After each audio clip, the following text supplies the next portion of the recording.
Using a Santander ATM is a straightforward process. Here's a step-by-step guide. Locate an ATM. Find a nearby Santander ATM using the bank's website, mobile app, or GPS services. Insert card. Insert your Santander debit or ATM card into the card slot with the chip facing upwards. If prompted, select your preferred language. Enter PIN. Use the keypad to enter your personal identification number securely. Keep this PIN confidential and avoid sharing it with anyone. Select transaction. Choose the type of transaction you want to perform, such as cash withdrawal, balance inquiry, or deposit. Follow on-screen instructions. The ATM will guide you through the selected transaction.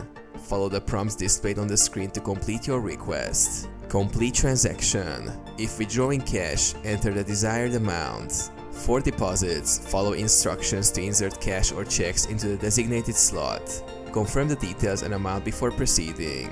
Collect receipt. Once the transaction is complete, the ATM will dispense the receipt. Collect your card, any cash dispensed, and the receipt. Secure your card and receipt. Safely store your card and receipt to prevent loss or unauthorized access to your account information.